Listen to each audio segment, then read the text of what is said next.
This is a great honor for every fan of the Dallas Cowboys. I'm honored to be in the NFL.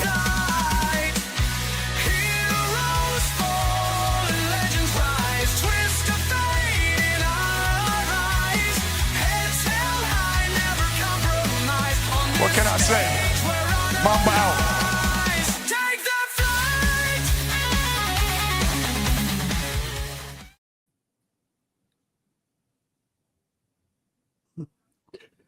What's up, everybody? It's your boy Jay McLovin here on the Elite Sports and Entertainment Network, the afternoon show with Gonzo, also known as Chris, and Tony, also known as OG. Although he didn't put it on there, OG Tony. That's okay. We're gonna let you slide. I forgot. I'll get it on there. Sometimes, man. Sometimes. But hey, fellas, it's been a hell of a day. If you like today's comments, if you like today's commentary, please give us a like and subscribe on our YouTube page as well as Gonzo's Sports Room's YouTube page. Certainly appreciate that.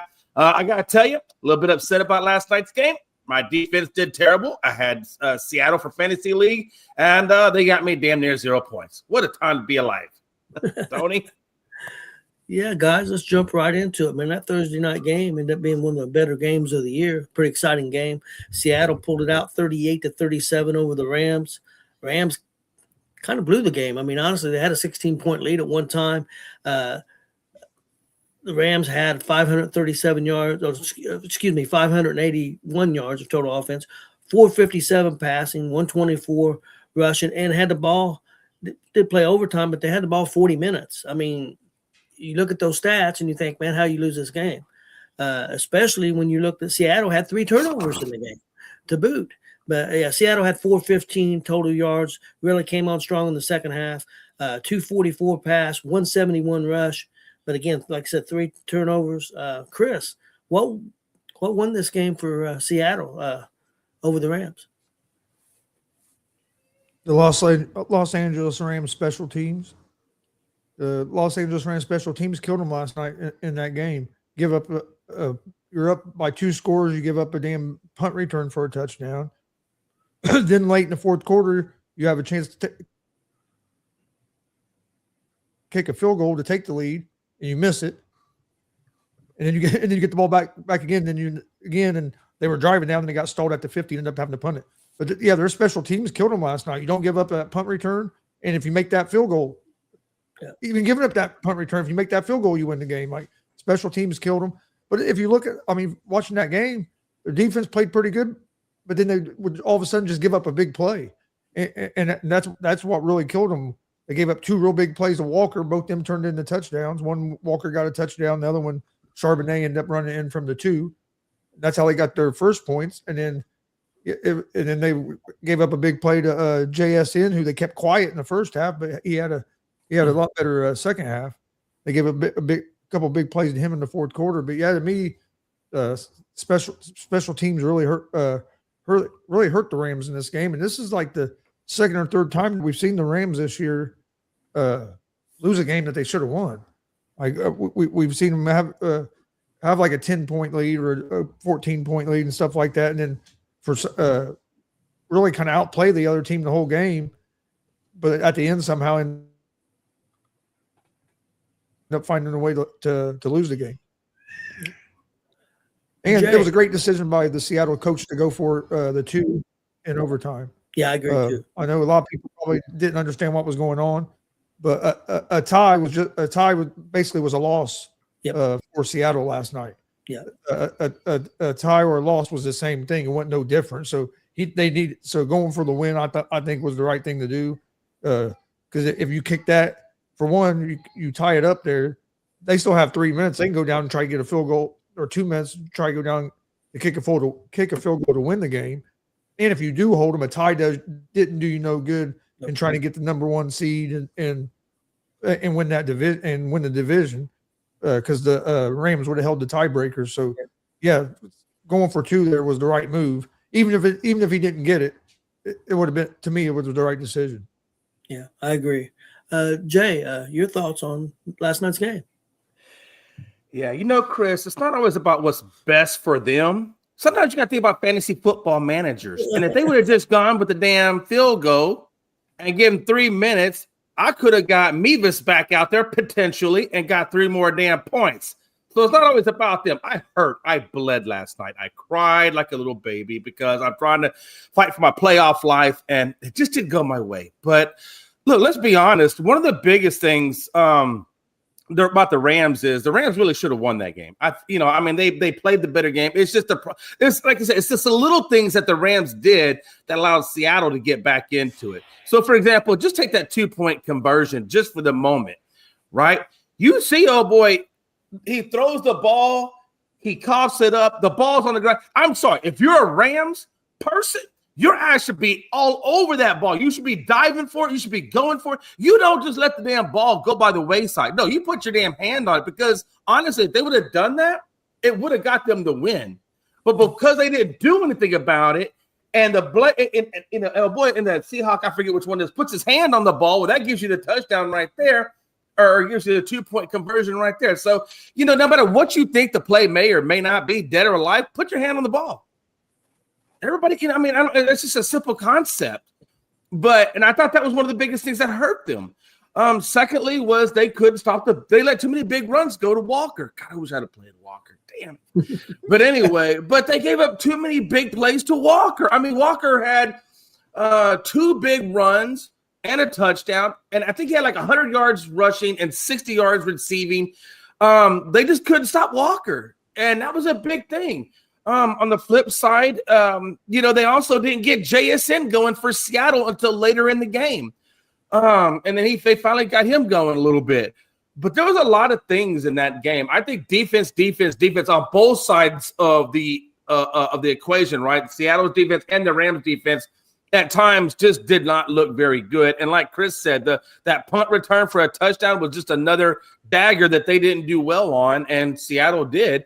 And then it's just the details of not jumping on the damn ball at the 2-point conversion that would have saved the Rams again. There was multiple opportunities for the Rams to close out that game. There was multiple opportunities and ways for Seattle to lose that game, and it just came out in Seattle's favor because they made the least amount of mistakes or least amount of critical mistakes. But it was a good game, but it was a little sloppy in my opinion. Okay, Frankie, your thoughts on last night's game? I think it was a great game. I'm over here, when the Rams go up 30-14, I'm over here ready to call Robert out because the Seahawks are going to blow another game. Mind you, not Stafford, Sam Darnold threw 2 interceptions. One of those is a pick six or close to being a pick six. So the defense of the Rams stepped up really well in the first half, but they disappeared in the second half. I think what changed the outcome of this game was that punt return for a touchdown on Seattle. Once that happened, I feel like everybody on the momentum, the team on the momentum side of Seattle just changed. Everybody stepped up and did their part on all phases of the ball. I want to say the thing that cost the Rams this game was that defense. The defense literally just lost itself in the second half. You gave up not only just 3 touchdowns, but you gave up 3 consecutive 2-point conversions as well. That cannot happen, especially when you have a lead like that. And take it from me, we blew a lead last week, 21-0. So I know the feeling of Ram fans right now being upset and everything like that. Mind you, you had the game-winning field goal kick. It's not like you had to kick a 50-something yarder. You were right there. That was a close kick. The Rams kicker was perfect last night until that last kick where he missed it. If he would have made that field goal, all you had to do was bring your defense out and stop the Seattle Seahawks, which you could have done, but you didn't. And I hear what everybody's saying on the panel. Chris is right with the special teams. Obviously, special teams blew it because that changed the momentum of Seattle. And then the same thing with Jay. What Jay was saying, he's right as well. Everyone in this panel right now have a great outcome of what we've seen last night, what went wrong with the Rams. I'm going to sit here and I'm going to blame it on the defense because you can't go out there, and shut down, JSN all first half. And then all of a sudden your defense just loses the momentum and you just give them 3 straight touchdowns with 3 straight 2-point conversions. Mind you, one of those 2-point conversions, like Jay said, all you had to do was jump on that ball and that would have been yours. What's the number one rule in football? You do not stop playing until you hear a whistle. And I don't know if you guys heard one, but I didn't hear no whistle. And it was a backward pass. You do not stop playing until you hear a whistle. And the fact that that ball hit the ground and everybody's thinking, oh, the play is over, it's an incomplete pass. No, it wasn't. So I give my hats off to Seattle. They deserve this win. They fought really hard to get back to the division lead and now hold first place in the NFC. But guys, I still think it's not over. I mean, you're looking at it. Yeah, the Rams lost, Seattle won, but I'm looking at it as the 49ers. Think about that. The 49ers, they're 10-4. They're in third place. All they have to do is win on Monday night, and they jump over the Rams, and the Rams will drop to third place, and they'll be in second. And all they have to do is wait for Seattle to lose one more game. They win one more game, and they jump into first place because they hold the tiebreaker over both those teams. So not only was this a bad loss on the Rams and a good win on the Seattle Seahawks, but this is a great win by itself by not even playing for the 49ers. It's insane. Yeah, I'll tell you one of the biggest things for me, real quick. If I can put one thing on there, was if I'm Seattle, I'm thinking my lucky stars that the Rams did make a mistake on that 2-point conversion, and it did allow me to extend the game and things like that.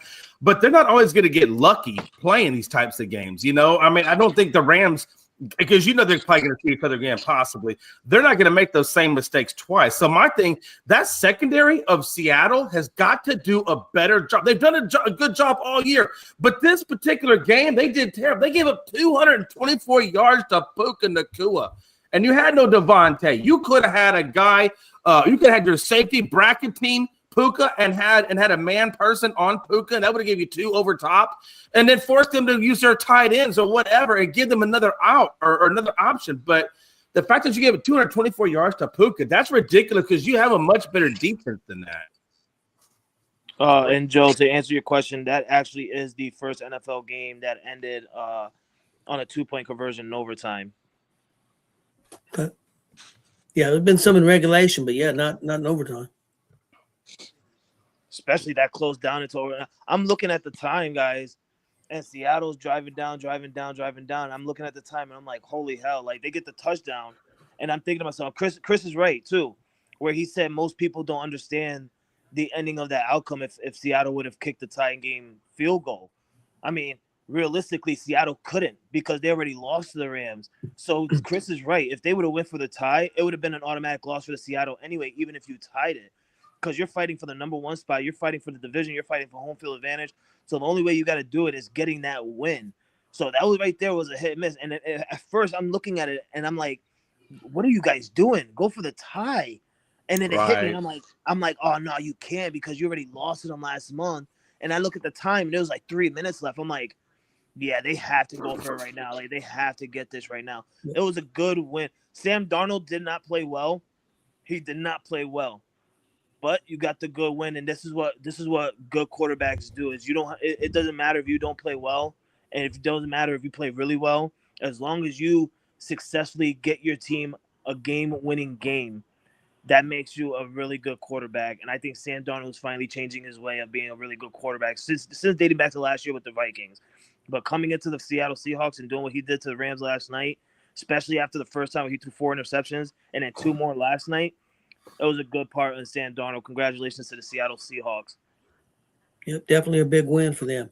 Hey, House, I appreciate you having me on yesterday on the show. Had a great time and hope to do it again sometime. Again, check out In Your House podcast. They run all kinds of different shows during the week. They do a great job. So definitely give them a check out on YouTube or they're on podcast locations. Also, I think they do Twitch, Twitter. They do about everything, YouTube. So check them out. Very good guys and do great content. I got a question for you guys because Jay came on this podcast, came on this show on Monday after we lost to the Bills. And he basically said because we lost a 21-point lead to the Bills, it's gonna drop Drake May out of the MVP race.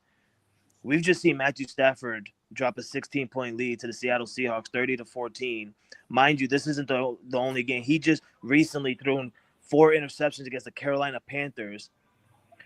If Drake May wins this game on Sunday night against the Baltimore Ravens, are we still considered a tie between Matthew Stafford and Drake May, or does Drake May leapfrog a little bit over Stafford for the MVP? That's almost like a voter's question. Like you have to get in the mind of that voter. I mean, when they're voting on it, Frankie, honestly, man, I do think if he wins on a primetime game like that, a big primetime game, that definitely will boost his visibility for being the MVP. Chris, what do you think? Me personally, I'd still have it pretty close, but I still have Stafford just ahead of him. But I didn't drop, in my eyes, Drake May didn't drop when they lost that game because Drake May played a good game. It wasn't like he had a bad game. Yeah. And like last night, Stafford played a good game, threw for 400 yards, 3 touchdowns, no interceptions. So I don't think the guys, just because their team lost, if they wasn't the reason that they lost. Like you said, Sam Darnold didn't play a good game last night. So if they would have lost that game, if Sam Darnold would have been in the conversation, not saying he was in the conversation, but if he would have been in, he ought to dropped him a little bit because he didn't play a real good game. But yeah, I still think they're pretty close. Like I had them 2, and then Josh Allen would be right there with right there as my other guy with them 3. Be my top 3 right now for MVP. Yep. Yeah, I agree. Hey guys, let's switch over to a little. We got a lot more NFL and some college to get to, but real quick, a couple other stories that broke here a little bit ago. I thought we'd touch on real quick. The first one being baseball, possible trade going on with, and Jay, I'm going to switch over to you for that. Yeah, so the possible trade going on right now is it's a 3-team trade: Rays, Astros, and Braves. No, Pirates. I'm sorry, Pirates. Rays, Astros, and Pirates. And it would be this: the Pirates would send right-hander Mike Burrows to the Astros and receive second baseman Brandon Lowe, outfielder Jake Mangum, and left-hander Mason Montgomery from the Rays. The Rays would send second baseman Brandon Lowe, outfielder Jake Mangum, and left-hander Mason Montgomery to the Pirates, receiving outfielder Jacob Melton, and right-hander Anderson Brito from the Astros. And the Astros would send Jacob Melton and right-hander Anderson Brito to the Rays and receive right-hander Mike Burrows from the Pirates. And that would be the trade. Just so you know, so Brandon Lowe, or no, sorry, not Brandon Lowe, excuse me. What is that? Mike Burrows is, I guess, the key piece, right, in all this that they're trying to get. And he's got a 3.90 ERA. He went 2-4 last year. 3.94 as a career. He's a decent, third or fourth guy in your rotation. If you want to put him in there, or if you want him for depth, whatever. I don't know if it really moves. For me, I got to be honest with you, it does give us a little bit more in our rotation, but I don't know if it really moves our needle. We still need a bigger name guy to put behind Hunter Brown, in my opinion. But I'll take pitching when we can get pitching. Jay, let me ask you this: do you think there's a clear-cut winner in this trade? I mean, I know you got to wait after the fact, but looking at it, do you think there's a clear-cut winner? Do you think somebody ended up better than the other team? Right. So I think the Rays getting Melton. I don't know about Anderson Brito because I haven't really seen enough of him. He wasn't really with the Astros, or he didn't pitch a whole lot for the Astros. So I don't really know a lot about him to really be able to say win or lose on him. But I do think Jacob Melton is a good piece for the Rays because of his versatility and how he can play multiple positions.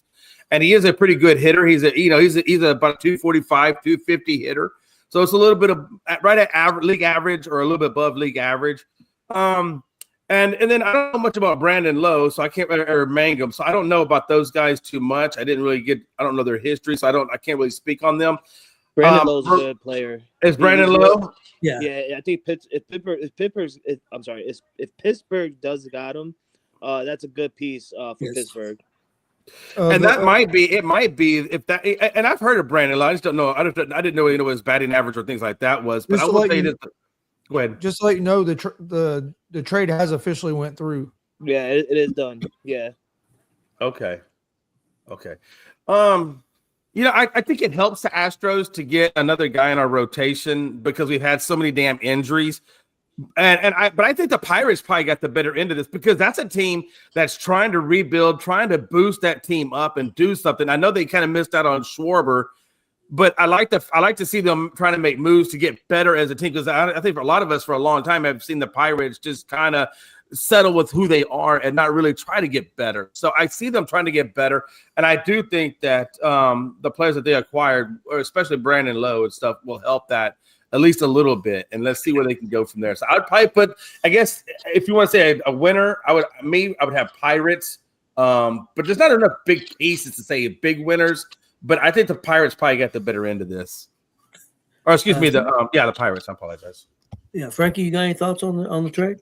I really don't, Tony. I could care less about this trade. It's got nothing to do.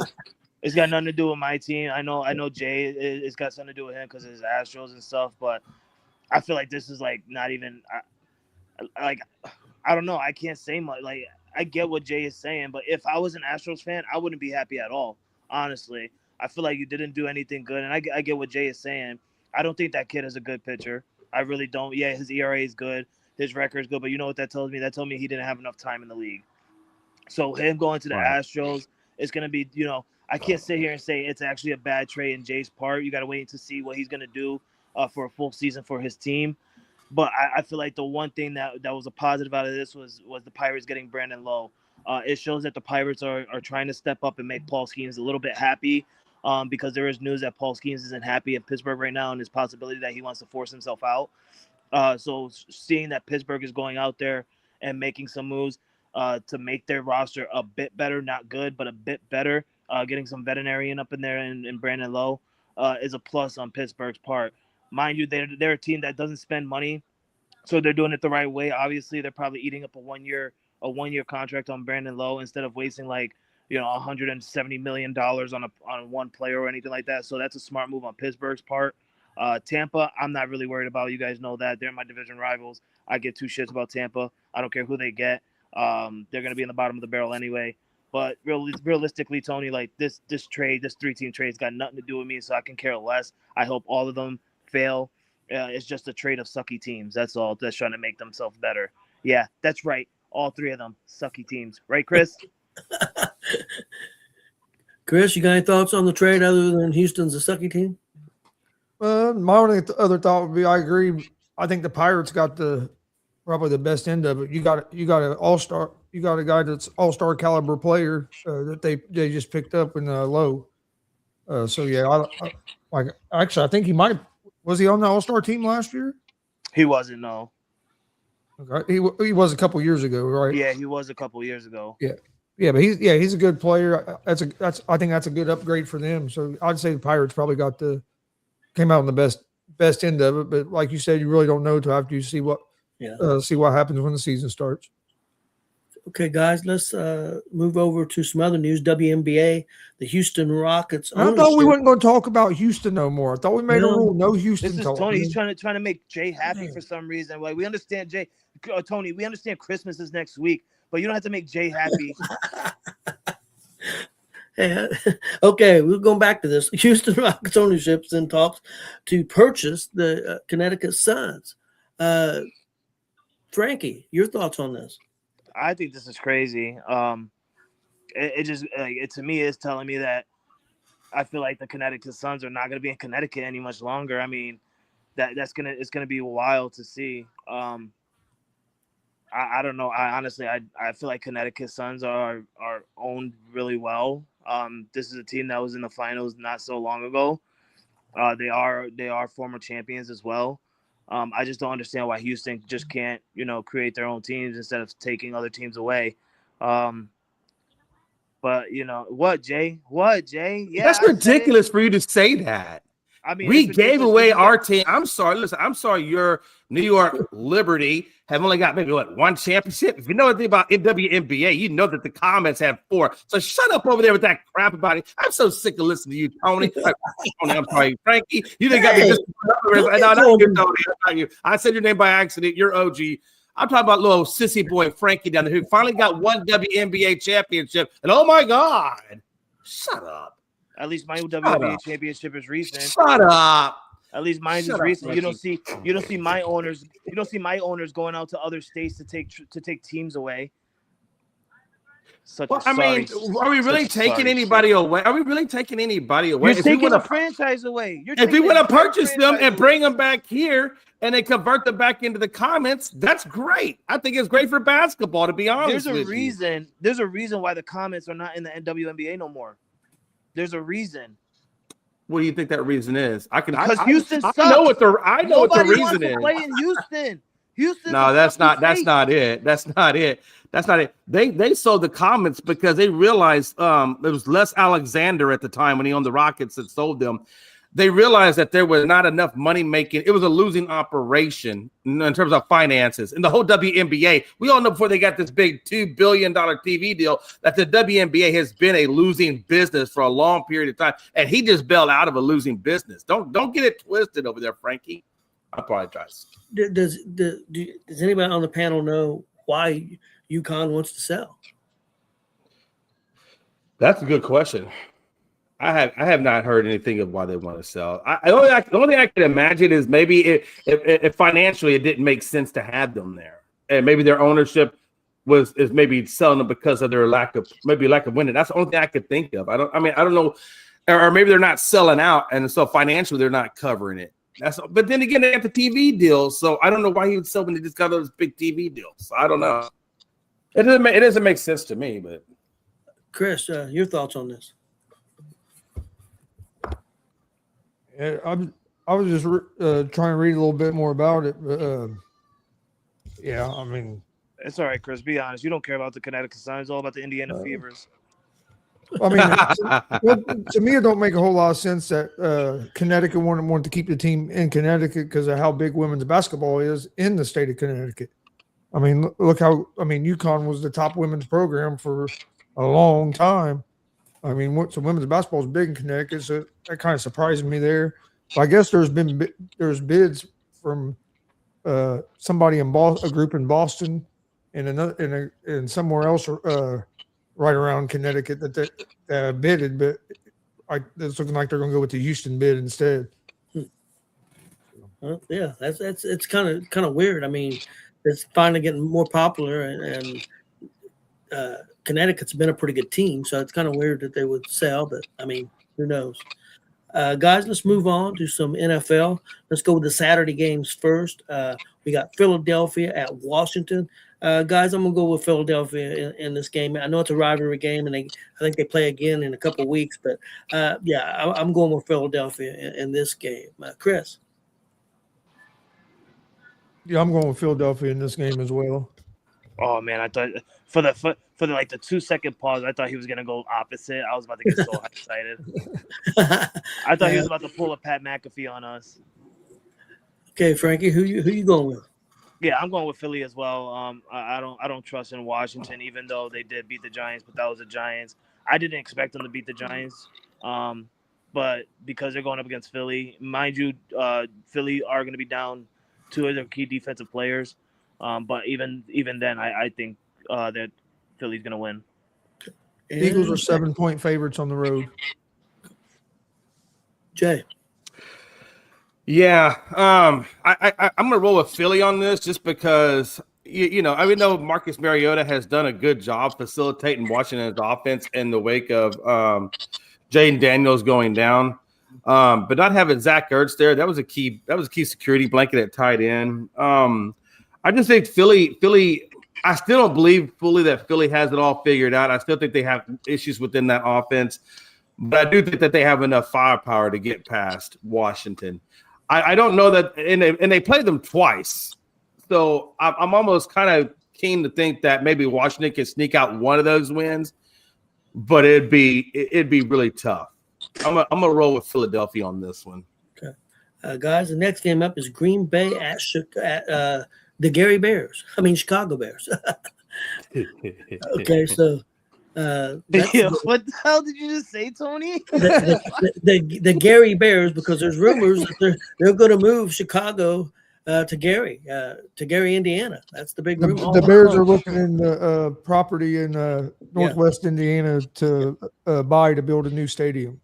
Oh my God! I'm glad we got that refig. I thought you said something else, honestly. And Freaky Friday. He probably thought I said the Care Bears. Bears. He probably thought I said the Care Bears. Yeah, you guys know how I am on Fridays. It's Freaky Friday, you know. I'm over here thinking Tony's starting it off, saying something crazy. Yeah. Guys, I'm going with Green Bay in this game. I think it's going to be a close game, but even though it's at Chicago, I think I'm going to go with Green Bay. Jay.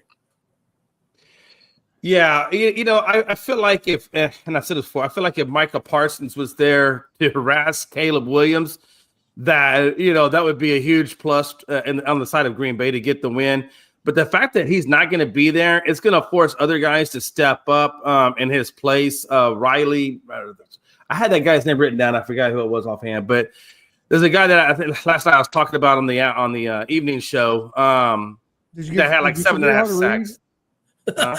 Did you forget how to read? He had it wrote down last night, I think. No, last night. I don't have that paper. Oh, okay. I wrote it down. I'm thinking, did you forget how to read? No, I don't have that paper. I think I threw it away last night, so I don't have that information. But the key for me is if Micah Parsons isn't there to harass him, that means he's going to have a little bit more extra time to sit there in the pocket or scramble around in the pocket to find those open doonsies and things like that. So I really think this is a game. And also, I think it really about the run game of Manangai. Is that how you say his name? I can't remember. You said the same name twice. Manangai. That's a weird name. You said it twice. You said Manangai, the Manangai guy, whatever his name. And Swift. And I just think it's going to open up Chicago's run game, which is going to help even more Caleb Williams. And you know that Chicago D is still pretty good. So I'm gonna and I don't know, is this game in Chicago or is it in Chicago? And this is a divisional game at home for them, right? No, it's in Gary Berry. It's in Gary, Indiana. But no, hey, listen, this is an at-home game, right? It's a divisional game. Both of these guys are trying to get first place, so there's going to be a lot of heat in this game. But I think Chicago comes out. I think Ben Johnson gets it done and keeps first place. Frankie, what do you think? Yeah, I hear what Jay is saying, and I absolutely agree with him. I think the loss, and we've seen it last week in the second half for the Packers, like the loss of Micah Parsons is going to hurt them really big. So that defense is going to have to step up really big. But I also think that the Chicago Bears offensive line, this is the game right now that you need to step up big and protect Caleb Williams. And I only say that because I wanted to say this to Jay before he picked his team, because I knew he was going to pick the Bears. The Bears are going to be out without two wide receivers, and Roman Duze is one of them. Okay. So that's a big loss. That's a big loss to Chicago's weapon and for Caleb Williams. So somebody on the wide receiver core is going to have to step up. I feel like they're going to run the ball so much now because Michael Parsons isn't there, and that's why I'm saying that defensive line of the Packers need to step up huge. And that's also why I'm saying the Chicago Bears offensive line, this is the game where you definitely need to step up huge and protect Caleb Williams because he's out with some of his star weapons. He's going to be in that pocket for a while. And I get it, he's a mobile quarterback and stuff. But you're going to have to be careful in this game. This is not a game where you just go out there like it's week 5 or anything like that. Like, no, we're at the end of the season. The division title is on the line. The chance for the playoffs is on the line. So this is going to be a tough game. But I feel that Jordan Love and the Packers are going to get it done. So I'm going to pick the Packers. Hey, question. So with given that Manangai and Swift pretty much split the carries almost evenly, who do you think has the bigger day, or do you think they both have a big day against that Packers D? If you're talking fantasy wise, you want to go with Swift because he usually gets the carries more in the more toward the red zone than Manungai does. And they throw more. They throw more to Swift too. If you're talking fantasy wise, but I think both of them will have success. I was really just talking in general, but yeah, well, I've got Swift on my team, and last week looking at the carries. They had pretty close to the same amount of carries, but Swift got the ball more in, like Chris said, in the goal line situations close, and also Swift had 4 or 5 catches. Oh, okay. And because you got him on your fantasy, you had to bring that up. I hope he gets hurt now.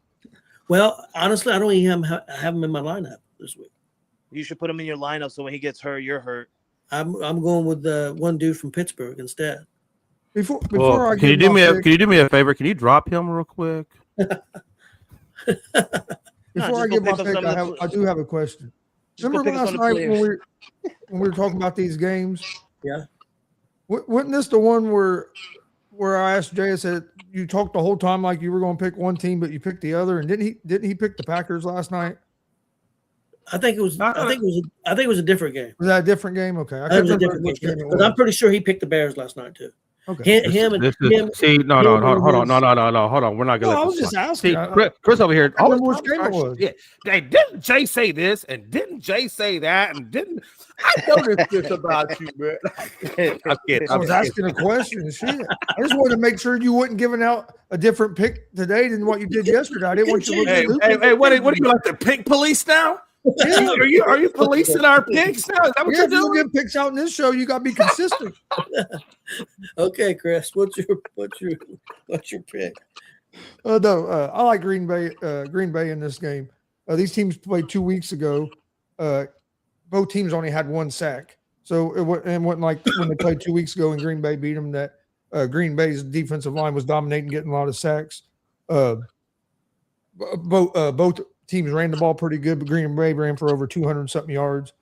I think Green Bay's offense has been playing, like I said, the last 3 weeks been playing better. And one of them games was against the Bears when they beat them in Green Bay. This game is in Chicago, but Green Bay has owned the Bears for a long time, and I think it's going to continue this Saturday. Okay. Next game up, guys, is the LA Chargers versus the Dallas Cowboys. Frankie, what are you thinking?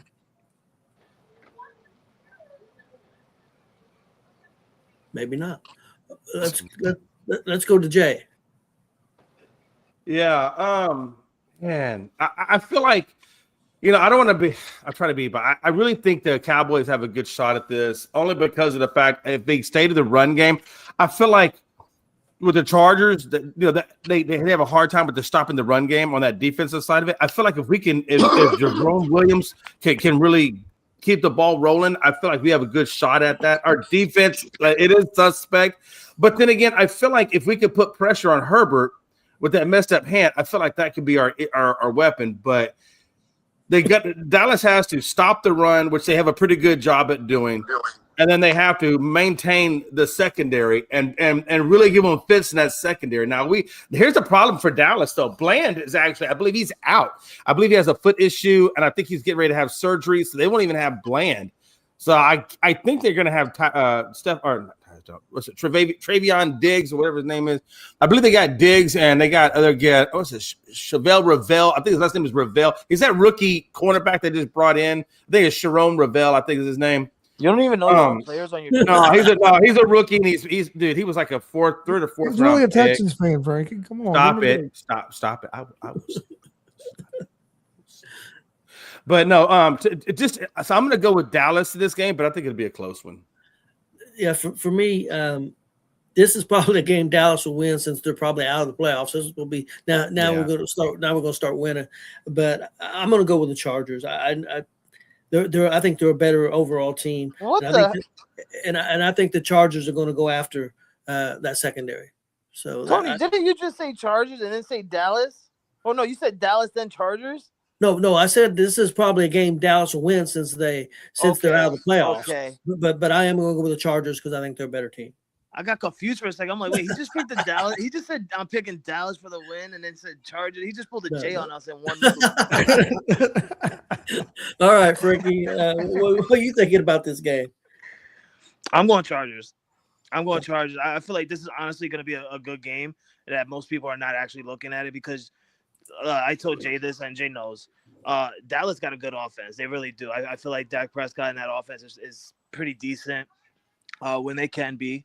When they don't have their heads in their ass, that's a good offense. But the Chargers also have a good defense, so this is going to be a good matchup to see. I just think that the defense is going to be a little bit stronger on the Chargers' part, and Justin Herbert and that offense is going to just get them to get this game just by a little bit. I think it's going to be a 3-point win in the Chargers' part. Is this in Dallas? Yes. Of course it is, right? Why would I even ask? I feel like Dallas had like the last 5 home games. Like, do you guys ever on the road? Like, yes, Frankie, come on. When are you on the road? I never see you at an away game. You guys haven't been in an away game since Thanksgiving Day. What the hell is going on? How often do you watch the Cowboys, Frankie? Jesus Never. Christ. But give me the So Chargers. how you know where we play home or away then? Shut up. Because every Next time question, I see you please. guys on primetime TV all the time, every time I see you on primetime TV, I see Every the time I stupid tell you on logo. prime time. Every time, but how many times you see us on prime time? How many times do you watch us? Since Thanksgiving, you had the Thanksgiving game, then you Since had a Monday night Thanksgiving. game, then you had another Thursday game. You just had a freaking Monday night game. Like it's You obvious when you here. see that Move on. stupid Next question, please. 1-star logo on the field, and it's like it's not even a freaking logo; it's a freaking rating. You're 1 out of 5 stars. That's all you can afford. I feel like that's why. You figured 1 out of 5 stars. It took you about only what? How many years and decades to figure that out? God, you suck. About as many as it took. About as many years since the Cowboys have won a Super Bowl. Shut the fuck up. Hey, so just so you know, so we've had 1, 2, 3, 4, 5, 6, 7, 8, 9 games on the road. So 9 out of 9, mofo, half the time. Shut up. Okay. Okay, I don't care about that. Can you tell No, me? no. Just stop talking out your ass, then. That's all I'm saying. No, Just don't I talk want out you your to ass. tell me this. I want. First of all, you're so angry. That's why you're sitting in the dark. I don't understand why you put a black screen behind you. It's just you're not. Like it. That's how I feel it's right just now. dumb. I feel dark. It's dumb. Dark. I get it. You're a Cowboys fan. I'll feel dark too. But listen, I want you to just look up the last 5 games. How many road games have you had the last 5 games? Look that up for me. Well, the last 5. I will give you I mean, that's fine. If you want to pick a random part and dissect a certain section of the schedule, I mean, that's kind of nuts. Listen, I feel like you did have one road game, and I think it was against the Lions. Okay, so 1, 2, 3, I like the 4, 5. I like the So Chargers 2 out of 5. 2 out of 5. 2 out of 5 games have been on the road. So I mean, but you're picking a weird time because if you want to, hey Jay, how do you end the season? Because I end the season on back-to-back road games. So this is a moot point. It's kind of a dumb point. What position you played?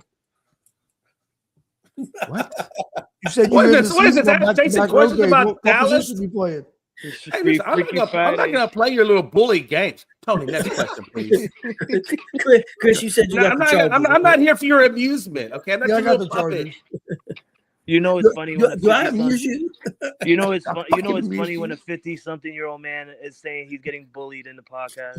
Yeah. Oh Lord, let's move on. Minnesota at the New York Giants, guys. I don't think the Giants can figure out how to win a damn game, so I'm going with Minnesota. Chris, what you got?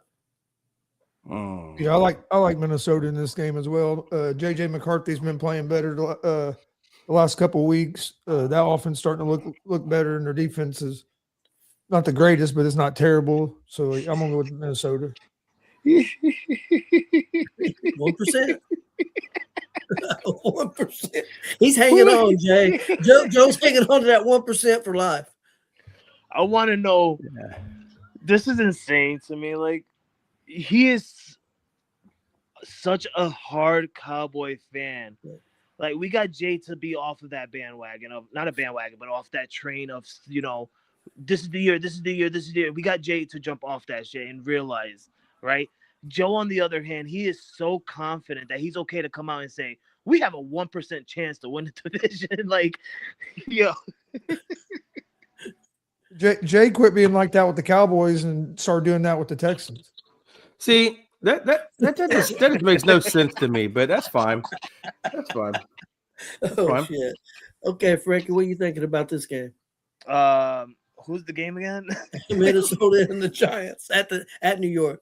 Yeah, I'm going with the Minnesota Vikings, honestly. I feel like them getting that big win last week over the Cowboys is huge for JJ McCarthy and company.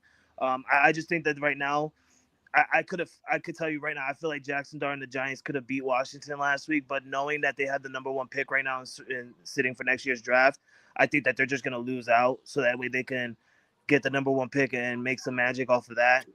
So you could give me the Minnesota Vikings on this one. Okay, and Jay.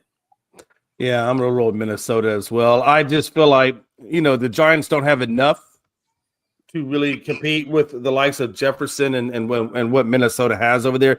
If Mike McCarthy can just control the turnovers, not turn the ball over, I think he's gonna be fine. And this game is in Minnesota, correct? I believe. You just said Mike McCarthy. Yeah, No, it's in New York. No, I said You JJ just- McCarthy. you said If I Mike. can't, Frankie, shut the fuck up. Not only did you say Mike McCarthy, but you said throw the ball. He's playing football too now. I ain't got time to deal with this motherfucker, man. God, he got me all out of character, man. I don't like to cuss on shows. I really don't, man. But he just got me out of character today, man. This game's in New York. No, it is in New York. Okay, I'm Yes. still gonna roll Minnesota on that. I just feel like they are the better team. I think they have more weapons than what New York has. I think New York has lost a lot when they lost Scatterbo. The only thing I'm hoping for is, and I'm curious to see, is how will New York run the ball with Tyrone Tracy? I think that's how you say his name, right? Yeah, If Tracy's how they run the ball against that Minnesota D. I'm curious to see how that's gonna roll, but I am gonna pick Minnesota on this one. All right. Next up, guys, we got the Cincinnati Bengals Enjoy against the that Miami Dolphins at Miami. I'm going with Miami, guys. They're playing a little bit better, and Cincinnati's just kind of in shambles. Frankie, what do you think? Ooh, that's a good one, Tony. I want to pick Miami as well. But for right now, I'm gonna be on the safe side. I'm gonna go with the Cincinnati Bengals just because Joe Burrow is playing. Miami's not playing Tua. This is the first game where we're gonna see Quinn That's Ewers. true. So that's the reason. Like I would have ride with you and went with Miami, but because Quinn Ewers is coming in and playing for the first time in his NFL debut, I'm gonna go on the other side, and I'm just gonna enjoy and see what this kid got. I know what he's done in Texas. Jay knows what he's done in Texas. This is Jay's former quarterback, so Jay's gonna be obviously probably enjoying watching him. So I'm just saying on the safe side, and I'm gonna go Cincinnati Bengals for the veteranship over the younger. Jay, what do you think? Yeah, I just don't believe in this Bengals team. Even with Joe Burrow there, I have a hard time really having confidence picking them to win anything with that defense. It's just horrible. And that's the one. I think this is the one team that the Dolphins can get. You know, and I am curious to see how Ken Ewers plays. I believe this will be his NFL debut. He may have had one debut. Did he have one stint where he came on in relief for Tua, but then it went back to Tua, I think. No. In the season, if I'm not mistaken. I'm not sure, but I thought I heard something like that. Anyway, but it's good. It's going to be good to see him. I think the Dolphins are going to get a good chance to see what they have in Quinn Ewers to find out if they can actually move on from Tua, if they have what they think is a serviceable starter. So, because I don't think Quinn Ewers is going to be. I think he's kind of more of a game manager, maybe a Daniel Jones type of guy who's not going to be like elite, but he can service or he can facilitate an offense. I think if they get that version of Quinn Ewers out there, then they're going to be good. I am going to pick the Dolphins on this one, though. Okay. And Chris, who you got? I have the Bengals. Bengals. Okay. Yeah, Dolphins starting a rookie quarterback. I know the Bengals defense hasn't been great, but if you look at the schedule, they usually play pretty good after a bad game. They go back and forth, it seems like, and they didn't play well at all last week. So I look for the Bengals to look a lot better this week. So I'm gonna go with the Bengals over the Dolphins. Okay. Next game, guys, is Tampa Bay against Carolina. This game's at Carolina. Because it's at Carolina, and I think Carolina can run the football in Tampa Bay, I'm going with Carolina. Chris, what do you think? I like the Panthers here. Carolina's a different team at home. They're 4-2 so far this year at home. There's a lot on this game.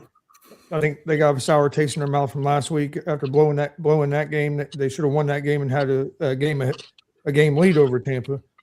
So yeah, but being at home, I like the Panthers in this game. Okay, and Jay.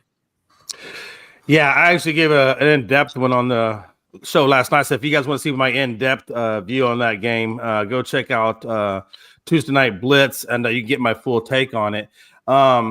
But yeah, I'm rolling with the Buccaneers on this one. I think Bucky Irvin being back, all the receivers being back. Now the suspect is the run defense, and I think that's the one part where Carolina can exploit with Rico Dowdle and Chuba Hubbard. I think that's going to be the one weakness. If I was Carolina and Canales, that's what I'd be going after. The one thing, like I said, Canales said about Mike Evans is the fact that the guy is tough. He's fast. He's physical. He's hard to cover from a physical standpoint. So I think that could be the bright spot for Tampa. So I'm going to roll with Tampa. I think Baker's going to get it done today. And both of these guys are fighting for the division. And both of them have seemed like they didn't want the damn division with the way they played the last 2 games on either side of the equation. So, but I think Tampa gets it done. Okay, and Frankie. I'm gonna go with Carolina Panthers. I feel like they got a better run game. I do think that the Tampa Bay's defense is gonna be depleted at some point again, like they did last week. And I just like the way Bryce Young is playing this year, so I give Carolina at home. Okay. Next game up, guys, the New York Jets at the New Orleans Saints. I'm going with the Saints. They've been playing a lot better. The defense is playing really good. Quarterback has stabilized things, and main reason because it's at New Orleans. It's a home game for them, so I'm gonna go with them. Frankie. Yeah, give me the Saints. I never pick the Jets. They suck ass. They always suck ass. I don't give a shit about the Jets. Like I said, I don't understand why they're in the NFL. They should be in the CFL. Give me the Saints on this one. I like that quarterback that they got over there 2-0 to start the season, and he's gonna make it a 3-0. And Jay. Yeah, I'm just not a believer in it. The only thing the Jets have going for them is they do have a good defense, but outside of that defense, everything else is just left and right on that offense. So until they can figure out that offense, I mean, I don't even know if at least the Saints kind of know that Shook looks to be like a potential starter for them long term in the future. The Jets don't know who the hell their quarterback's going to be going on in the future. So that team has a lot to figure out. And because they have a lot to figure out, and because I think the Saints are a little bit more down the road than they are, I'm going to go with them. And I think Kellen Moore, is doing a good job. He did a good job offensively with the Eagles. I think he's going to do a good job and continue to do a good job with the Saints, developing Shook into a good passer. Okay, and Chris, what are you thinking? I like the Saints. This is going to be a battle of 2 rookie quarterbacks, but the Saints quarterback has played a couple more games than the Jets rookie quarterback, and the Saints quarterback has looked pretty good as well. So I like the Saints here. Who's the Jets rookie quarterback anyway? I don't even know who the guy's name is, to be honest. Brady Cook. That's right. Okay, guys. Next up is Buffalo Bills at Cleveland. Cleveland's got a real good defense. It's at Cleveland, but I think Buffalo has got things going again. Maybe, but they have struggled against some teams that you think that they're supposed to beat this year.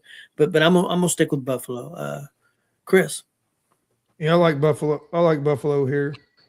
I think Buffalo's starting to play some of their better football, especially Josh Allen toward the end of the season here, and Cleveland's not going to be able to score enough points, I don't think.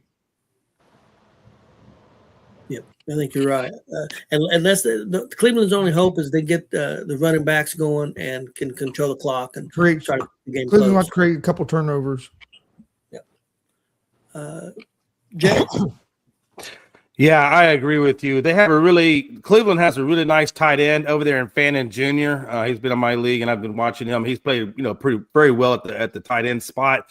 Junkins has done a pretty decent job running the ball. He's got like 7 touchdowns on the season. They've got to get him going. They've got to get Judkins going. Like you said, it's a good point to eat up that clock. Myles Garrett has to be all over Josh Allen for them to have a chance. He cannot let Josh Allen get comfortable throwing the ball, because we all know what Josh Allen can do with the rock. And secondly, they got to stop Cook.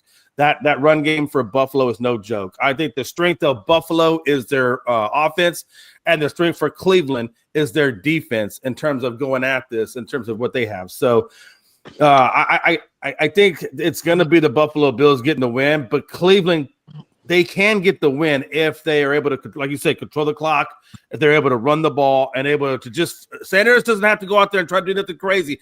Just facilitate within Jerry Jeudy and Fannin, and let's get down there. And if they can do that, then the Browns do have a chance. But I think the likelihood would probably be the Bills, because they are fighting for that playoff spot. Okay. And Frankie. Oh, man. Chris is waiting for it. I'm seeing in his face. He's like, go ahead, Frank. I know what you want to say. I really do want to say it. I really do want to say it, honestly, just because, but I'm going to go on the safe side. It doesn't matter. We got the Jets and the Dolphins to end the season. We still have a chance to win this division. I'm going to go on the safe side. I'm going to go with Buffalo. Myles Garrett needs 1 sack to tie the all-time record. With Michael Strahan and TJ Watt, I think he gets it, and I actually do think he breaks it. This game is in Cleveland, if I'm not mistaken, correct? Yes. Okay, so I do think that he ties the record, and I do think he breaks it in this game. But Jay's right. Myles Garrett has to get to Josh Allen, make him feel uncomfortable. The defensive line needs to stop the run game, and those corners need to hold the weapons down if they want to win this game. I do think, Shador has a bounce back from what he did last week. I think he plays a little bit better. But this is gonna be this is a game where Shador Sanders needs to show the world how good you truly are. You want to start having me and Chris talk highly of you, Shador Sanders. This is the game where you need to prove to me and Chris right now that you're that guy. Other than that, I'm gonna be on the safe side. I'm gonna go with Buffalo to win this game. Okay. Next game up, guys, is Kansas City without Patrick Mahomes at Tennessee. They got the Titans. The Titans are at home. Chris, what are you thinking about this game? I'm interested to see what everybody's going to pick in this game. I like the Chiefs in this game, even without Patrick Mahomes. I think Gardner Minshew will be able to operate the offense good enough. Tennessee just is a bad football team. So yeah, I think Kansas City will still have still has enough that they can beat Tennessee. So I'm gonna go with the Chiefs. And, Chiefs are 3-point favorites on the road. Okay. Yeah. Frankie. Yeah, I actually like that spread that Chris just said. If I was a better, I would take that. I do think that Tennessee's going to keep in close with Kansas City just because Gardner Minshew is playing, and also let's not forget that the Kansas City Chiefs defense is not that good. Honestly, it's really not. So, but I do think that Gardner Minshew is going to have more targets towards Travis Kelce, more targets towards Xavier Worthy because it's not Patrick Mahomes. We all know Patrick Mahomes' favorite go-to guy right now is Rashee Rice. Expect him to get the ball still, obviously, but Gardner Minshew, we've seen before, he's a quarterback that likes to throw everywhere. So I expect this to be a good offensive matchup for the Chiefs, and I'm going to go with Kansas City just because I still believe in Travis Kelce and Xavier Worthy. Okay, and Jay. Yeah, pretty much for all the reasons that Gonzo and Frankie said, I firmly believe in as well.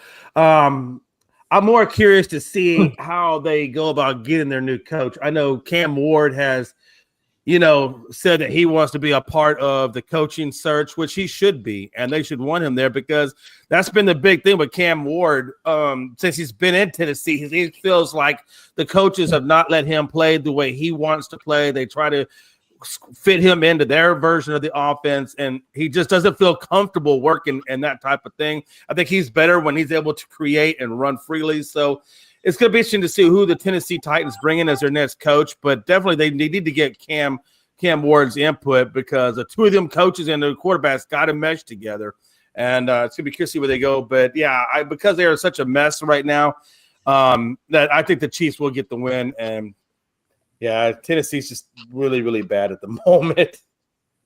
Tennessee's defense is not horrible, but they don't have no offense, so they're on the field the whole damn time. But I'm going to go with Kansas City, too. I don't think Tennessee can score enough points. So I'm going to agree with you guys with Kansas City. Next up, guys, Jacksonville at Denver.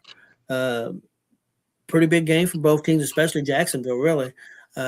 Chris, your thoughts on this one? Which game? Denver and Jacksonville. Jacksonville at Denver. I feel like one of us each do this at least one time in a game we're talking about. Chris did that on purpose. I like Denver in this game. I think it's going to be a really good football game, though. But this game is in Denver. I think the weather could have a little bit to do with this game. And Broncos defense has been playing real well. And right now, I trust Bo Nix a little bit more than I do Trevor Lawrence. So I'm going to go with the Denver Broncos at home. Yeah, I'm going with Denver because it's at Denver, and that's the only reason. I think it's going to be a field goal game. So I think it's going to be good. Jay. Yeah, I mean, they're going to be in the mile high, and people always have a hard time playing in that thinner air. Trevor has played a little bit better as of late, but Jacksonville is inconsistent. They can play great in one moment and then look terrible against another team in another moment. So because of their inconsistency, and I just think Denver right now is, I mean, they're on a really nice. I mean, I know Jacksonville's on a 5-game streak, and obviously Denver's on a long streak now at this point. So they both have a lot to play for. I think Jacksonville has a lot more to play for probably than Denver, just given how far or how close Houston is right now with them. I mean, they're very, very close right now. So, but I'm going to roll with Denver. I think they're the more consistent team offensively and defensively. Okay, and Frankie. Yeah. There's a time where some things need to stop, and there's a time where some things need to be beautiful at a moment in time. And I think at this time, your ESPN really interrupting me right now? That's crazy. I think this is the time for beauty. I don't care where this game is at. I like what Denver has been doing. They Bo Nix is a good quarterback. Sean Payton is a really good coach. They've been playing really well from comeback behind and always getting that last second win over good teams too. Bright future for Bo Nix and company. But I'm going with Jacksonville. I need Denver to start losing some games. Best to believe I'm going Jacksonville. And this weekend I'm gonna be screaming, Duval! Let's go, Jacksonville. Let's get this win. Let's stop this winning streak on Denver, and let's get us closer to first place, baby. Okay. And next up, guys, Atlanta at Arizona. I'm going with Atlanta. Arizona's another team that can't figure out a way to win games. They're more in line to figure out a way to lose games. So I'm going with Atlanta, even though they are inconsistent. Jay.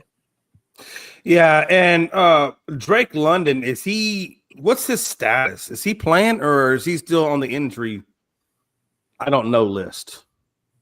Last I heard he was questionable. He was practicing, but he was questionable. Okay. This is one of those games. I mean, Arizona has had their moments offensively where it just hasn't been good. But defensively, we've seen Arizona play teams really, really hard. You just don't know which version of that team you're going to get. Just like with Jacksonville, you don't know. Sometimes you don't know what version you're getting of them. But I think Brissett is doing a much better job at that. So and this game is in Arizona or is it over in Arizona? And so it's not Atlanta. Okay. Yeah, I'm gonna go with Arizona on this one. I think they're the team that can take them down. I think that defense can take them. Okay, and Frankie. I'm going with Falcons. I'm going with Atlanta. I just Arizona's just injured everywhere. No Marvin Harrison Jr. No James Conner. Jacoby Brissett playing absolutely phenomenal, but you can't continue this route if you don't have nobody to throw to. And I think Atlanta, have a better shot at winning this game just because of that reason. So I'm going to go with Atlanta on this one, even if they got Drake London or not. We've seen what Atlanta can do without Drake London. Kirk Cousins is, starts off a little iffy, but then he finishes off strong. So give me Atlanta in this one. Chris.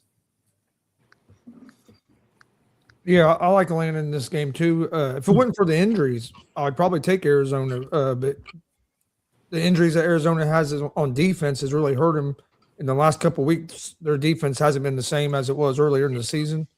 The offense has been playing good enough to win games, but the last couple of weeks, the defense gave up like 40 points. The week before that game, they lost like 20-17 to Tampa in a game that they could have won. So they've been a little up and down, but with the injuries to Arizona and also the Falcons offense has looked better the last couple of weeks with Kirk Cousins as well. So I'm gonna go with Atlanta in this game. Okay. Next up, guys, we got the Raiders against Houston. I'm going with Houston Raiders. I don't think Raiders can beat anybody. So, Jay, what are you thinking about your team? What are you? Oh, but it's me getting you out of character when I say something. I'm sorry, Tony. Were you talking to me? Because I'm a Cowboys fan. I don't know. There must be another J that you're referencing. I don't know who that is. Maybe Gary. I get confused. I mean, you're a Houston fan when it comes to Probably going to be WNBA. Wait, hold on. Now, tell me, Houston we're not fan going when to it do comes that. to NBA. You're a Houston fan when it comes to baseball. So I would think they're at least your second favorite team in the NFL.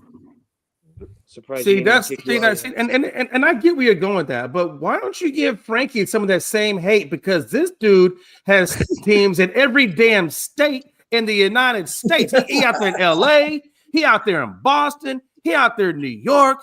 But yet, because I have one team, maybe two if you consider my college, because my college is UT. I do love Houston. UT. See, and Houston, But- everything else except for But everything else is Houston. But everybody knows it is specifically clear that I am a Cowboys fan. There's never been at any time that I've been a Houston Texans or even Oilers fan.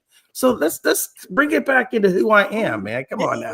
Come on. Otherwise, I'm gonna start calling you a Chicago Bears fan. Their second favorite team is Chicago Bears. I mean, come on. Hey, I just want to I go can out bring on the Jay. record. I can bring somebody on and have them watch a couple of our past shows and ask them who they think which team they think you're a fan of, and they would say the Houston Texans.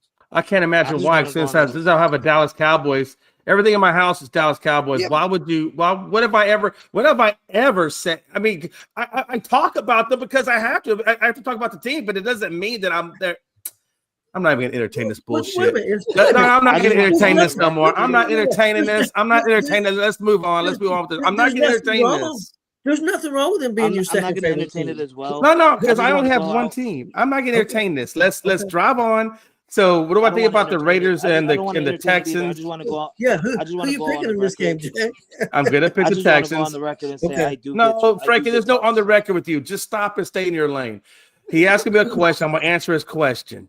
So my answer to your question is I am going for the Texans because I feel like the Raiders, like you guys have said before, just don't have enough. I mean, that team is just messed up.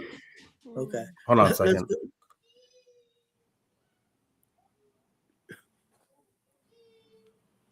Are we good now?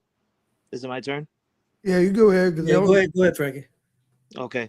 Oh, since it's my turn, I'm gonna go on the record and say everyone is on the same goddamn group chat. So I'm pretty sure everybody's been seeing that I've been getting called a bandwagon by Melvin. So I don't want to go out and sit here and say I don't get it, Jay. I do get it.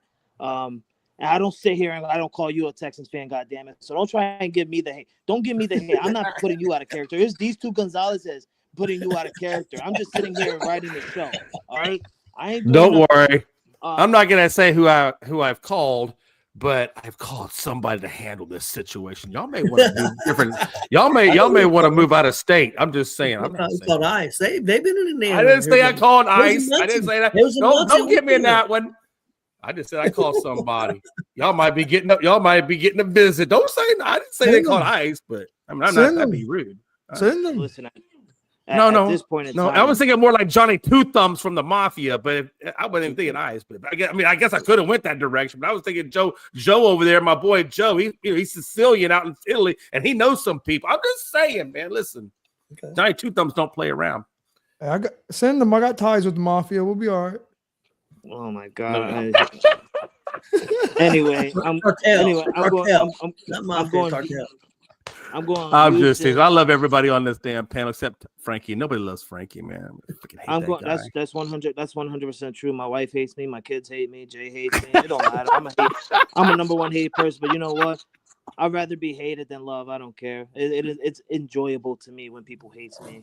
I'm going Houston in this game. I feel like Houston's defense has stepped up really well this season. I feel like they're going to continue that route. And I do think just because of that defense that they're going to win the AFC South now. Now because Indy's, not Indy anymore, how they were in the start of the season. I feel like Houston is going to continue to win this division. Yeah, I think you're probably right. Chris, did you go? Oh, the Mario Brothers? Luigi too?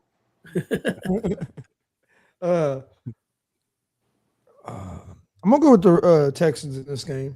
Okay. Raiders. Did you really have to think about that? Did you really have to think about it? Because you paused for a minute before you said that. Well, as if you were contemplating. I was going to say something, but I decided I better not say what I was going to say. So what I was going to say before I gave my I pick. swear. Joe, I'm going to give you a call later. Operation I was getting ready. What I was going to Operation say, Indiana is in effect. what I was going to say was I was going to take the Raiders because my connections in the mafia fixed the games that way. To help the Colts Hey, win you the AFC laughed. South. Chris, you I laughed. decided I You know better not what? say that, so I just went ahead and just gave my pick with the Texans. Hey, you know what though?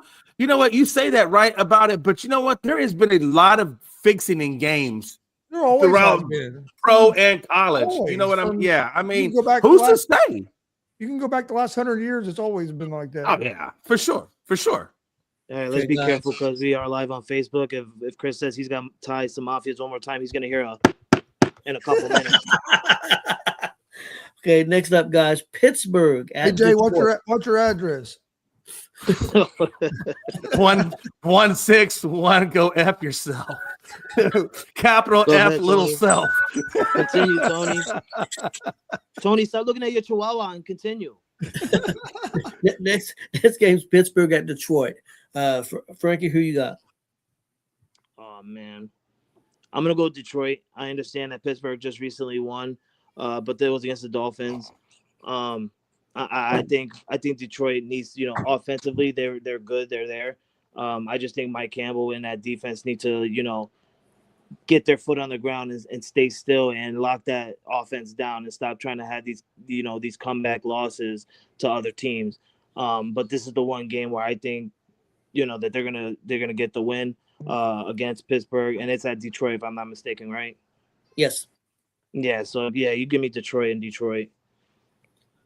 Yeah, I agree. I'm going with Detroit also at home. Jay. Yeah, I feel like Detroit's going to be a little too much with Jahmyr Gibbs and the way he's running the ball, and St. Brown. I do think it's kind of weird the way St. Brown does his little celebrations, but I find that to be odd. But, hey, if it works for him and it works for the team, hey, so be it. Do what you got to do. With that being said, though, Detroit can be inconsistent, though, at times. That's the only thing that kind of worries me about that. I don't know if J.J. Watt is playing. I don't know. Have we seen any more update on him? No, if he's going to play or not? He's definitely out. Yeah, he's back with the team, but because it was a collapse lung that needed surgery, he's still not in. That's a big-time defensive loss for Pittsburgh, and I feel like they really need a guy like J.J. Watt to put pressure on Goff to keep him doing things. Now, I will say this, though. They do have a soft secondary, and I'm wondering if Metcalf is going to take advantage of that soft secondary. That would be the one thing I would look out for with Rodgers is can he exploit that? But I am going to go with Detroit. I feel like they're going to pull this game out in Detroit. The one thing I will say, though, is this, and I'm on the fence with this one. I really am on and I may have even been on the fence we talked about last night. And the reason why I'm on the fence with that is because both of these teams are fighting for playoff divisional sides, right? I don't know if Detroit may not be able to get the divisional lead, but I think they're definitely playing for a wild card. So, and Pittsburgh is definitely trying to hold off Baltimore to keep the divisional crown. So there's a lot of implications for both sides of it. I just think maybe Detroit might be a little bit too much for them. So I'm going to roll with Detroit. Chris. I like Detroit here. I don't think Pittsburgh is going to be able to score enough points on the Detroit defense, and Pittsburgh not having T.J. Watt worries me about them being able to stop the Lions offense. So I don't think Pittsburgh scores enough points. I like the Lions at home. And guys, our last NFL game, then we'll do some college. New England at Baltimore. Big game for both teams. Frankie, how you feeling about your team? I feel confident. I feel good. I think all we have to do is stop that run game, Derrick Henry, and get to Lamar Jackson. And I feel like we're comfortable with doing that. It's our offense, basically, that I'm more focused about. I want, Drake May to have a good game. I want Stephon Diggs to get past more, and I'm not even worried about our run game. TreVeyon Henderson, I feel like he's going to get the yardage that he's getting. This could be a hit or miss. Honestly, it really can. Obviously, I'm going to pick my boys. I think it's going to be a 3-point win on the Patriots' part. I don't know. I just feel like we have an opportunity here to hold Lamar Jackson and stop Lamar Jackson. And I really like the fact that we're playing two former MVPs back to back right now on weeks. This is good for Drake May and company, especially for Mike Vrabel. So I'm gonna go with my boys on this one, and like I said, I feel that we could get a confident win on this one. I've been going back and forth on this one, but I'm gonna go with New England. Uh, New England gets off to fast starts, and if they get off to a fast start again on Baltimore, Baltimore's going to be in trouble because I don't think they can come back. So Baltimore's got to really play tough on both sides of the ball, offensive line, defensive line, run the football, control the ball. I think they have a chance to win this game. But I think New England's got a little bit too much firepower for them, so I'm gonna go with New England. Chris. Yeah, I'm going New England as well. Just like I said last night, I think New England wins this game by at least 10 points. I think I really do. I don't know how I think Baltimore's actually a favorite in this game, which makes no damn sense to me. I think people are overvaluing Baltimore big time. They haven't played that good this year. The defense hasn't been great. Lamar's starting to look a little bit better, but their offense has struggled. Yeah, I think New England wins by at least 10 points. I don't get how Baltimore's a favorite in this game at all. I'm guessing maybe it's because it's in Baltimore. That's the only thing I could think of is because it's a home game for them and there's playoff implications. Maybe that's why. But I agree with you. It doesn't make sense. Tony, is it okay if I go? I'm right next one. Okay. Here's the deal. Again, if you want my end game analysis, I did a deeper analysis last night on the Tuesday night blitz that we do.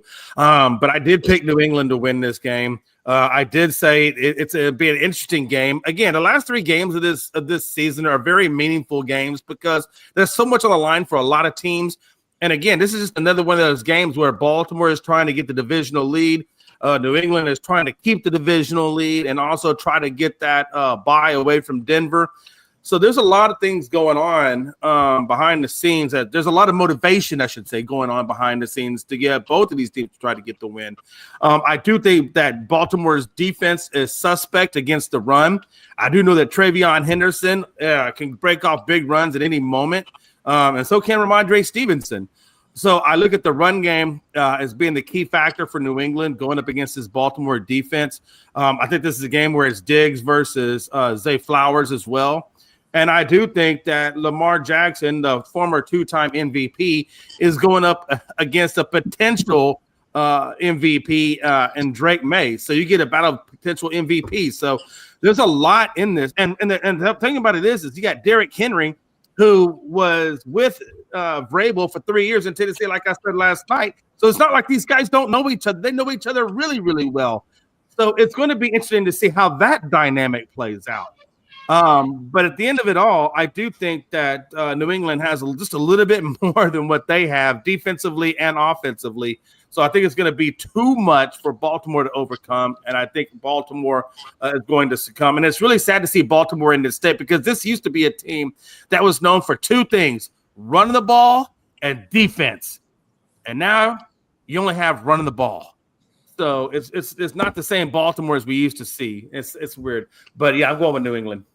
Okay, guys, let's end the show here with some quick college football picks. We've got the game tonight. Number 8 seed Oklahoma against Alabama. That game is in Oklahoma. Frankie, let's go to you first. I'm so nervous. Just thinking about it, I got butterflies in my stomach. I can't wait. I feel like it's going to be a good game, just like last time. But I'm going to go, obviously, with my boys Roll Tide on this one. I feel like we're going to have a revenge game, and we're going to knock Oklahoma out. Yeah, give me my boys. Yeah, I've been going back and forth on this.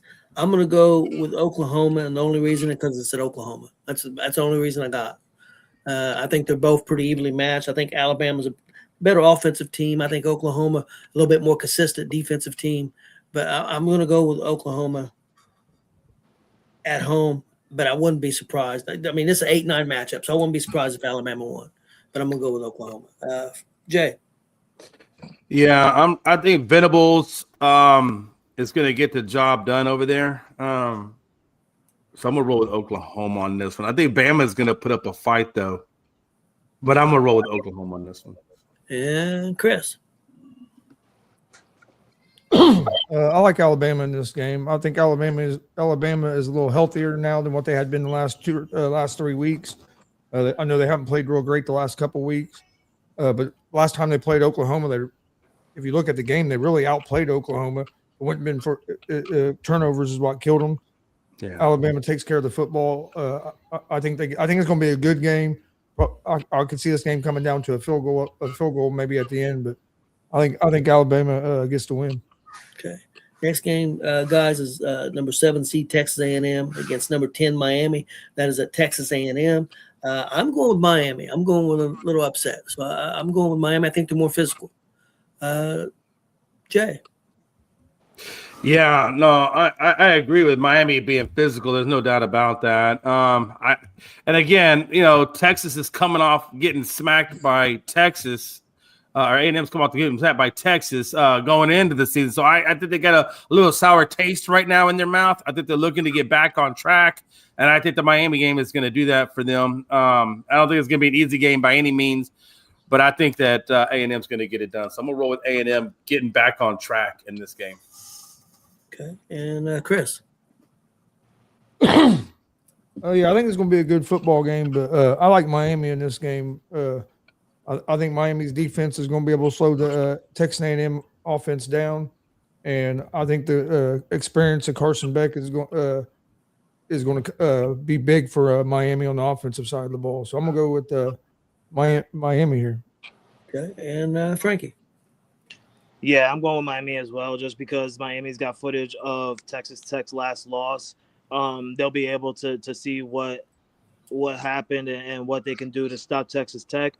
I like, Carson Beck has been in this situation before where he's in the playoffs. He knows how to get to a national championship. I like Miami in this one just because, like you said, Tony, they're a bit more of a physical team than Texas Tech, and I feel like that last loss on Texas Tech really hurt them for video footage for other teams to study and learn. And guys, next up we have number 6 Ole Miss against number 11 seed Tulane. This game is at Ole Miss. I'll say Ole Miss will win at least by 21, probably more. Chris. Ole Miss is a 17.5-point favorite. I like Ole Miss in this game. They played earlier in the year and they beat them by like 40 points or 30 or 40 points. I think it was 45-10 or 50-10, 55-10, something like that. I know Ole Miss has a new coach, but their offensive staff is all there. And the head coach was the defensive coordinator, so I don't think it's going to be too big of a drop off. So yeah, I still think Ole Miss probably wins by at least 30. And Jay. Yeah, I think Tulane can move the ball, but I don't think they can stop the ball. And I think the defense of Tulane is what's going to kill them. So yeah, I definitely think Ole Miss is going to take this one. Even without Lane Kiffin being there, I think they've effectively moved on from him, even though they still have half of his coaching staff there. But I think they definitely will have enough to beat Tulane. Like I said, I don't. It's almost like these guys are just invited to this thing. I don't think they really earned the right to be there, but they're there regardless. But I think they go off first round, and Ole Miss takes care of business. Yeah, Frankie.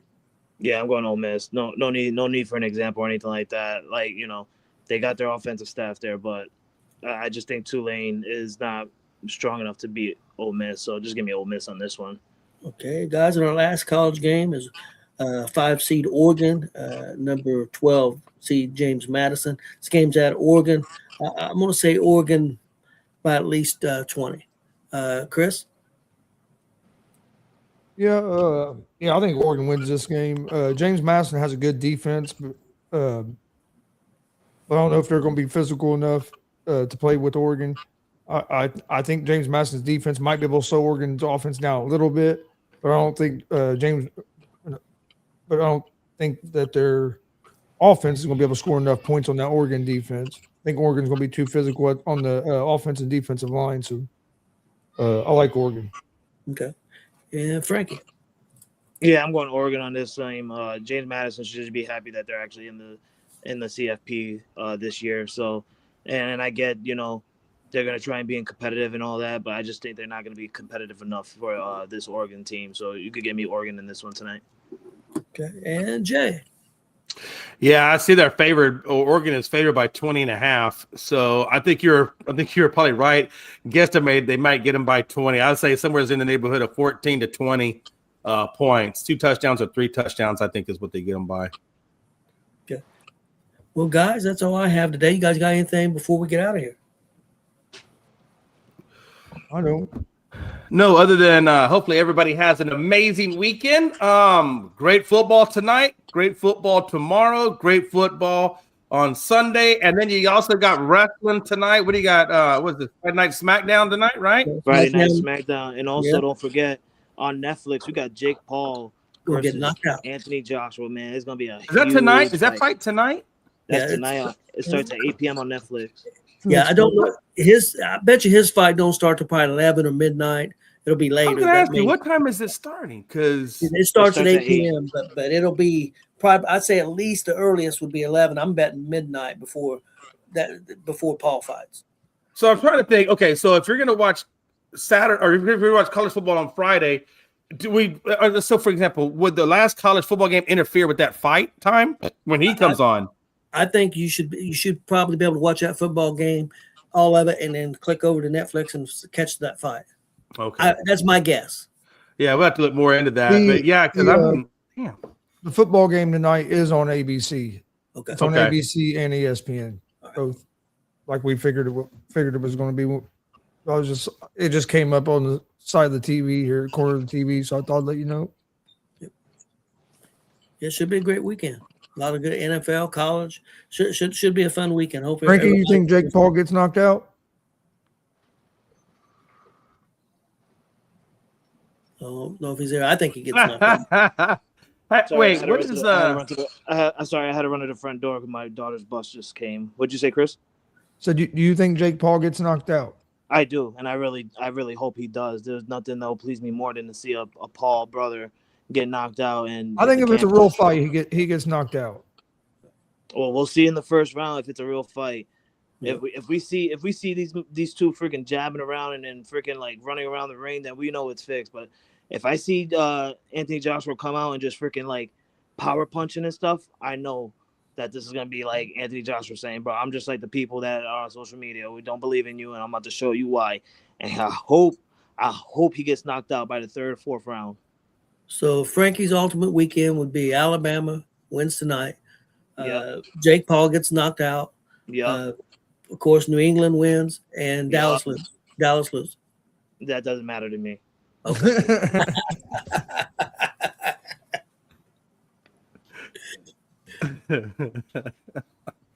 It's more of Denver losing and Bills losing. Okay. It's more of that. I see Mr. Pinky playing a big role over this weekend. I'm just saying, Frankie. I feel like Mr. Pinky is going to ruin some of your plans. No, I'm kidding. I don't know. I just unless. All right. Hey, I don't have anything else. You got anybody else have any other comments, concerns, questions? All right. Hey, make sure you guys got any wrestling shows over the weekend? Nope. Okay, just want to make sure we got to have any shows going on over the weekend. All right, hey guys, catch us back on the afternoon show on Monday, as well as check us out on Tuesdays and Thursdays at 9 Central, 10 Eastern.